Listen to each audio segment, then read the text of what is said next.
A North Korean guard stands before a customs office in North Hamgyong province. Surrounding trees are a lush green in the sunshine, as they are in South Korea at this time of year. It's a recent image then, in fact captured on June 25th, before being posted on Chinese social media a day later. It was taken on the Chinese side of the North Korean border, looking over a bridge that crosses the Tumen-River. But there's something unusual about this image. Unusual because of what's missing, rather than what's there. The customs office guard in the image is wearing military uniform, but no protective clothing. And in another photograph, a small group of people can be seen in the background beyond the bridge, and they're also apparently wearing regular uniform.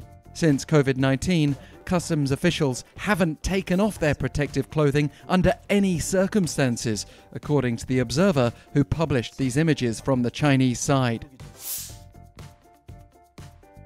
And this is particularly significant amid reports that North Korea is preparing to open its border with China for tourism purposes, which could reboot a valuable source of income.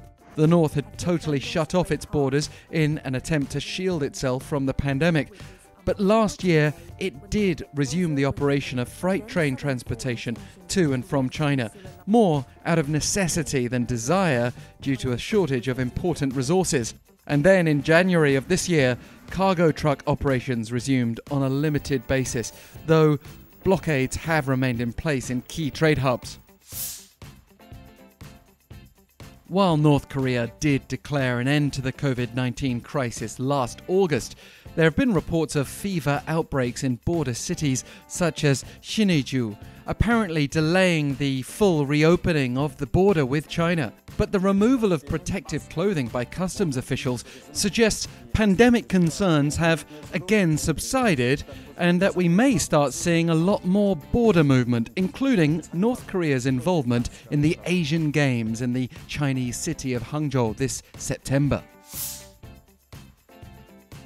There are also other signs of post-pandemic life blooming in North Korea.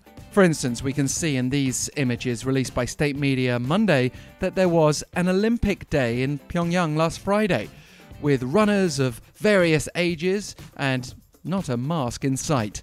Incidentally, there are also plans to resume the running of the Pyongyang International Marathon next April, after it was again cancelled due to COVID-19 this year.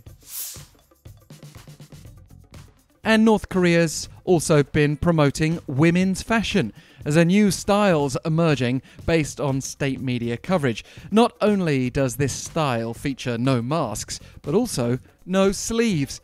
Sleeveless dresses, sometimes with light floral designs, offer a cool and refreshing feeling, according to a clothing factory manager cited by the North's KCTV.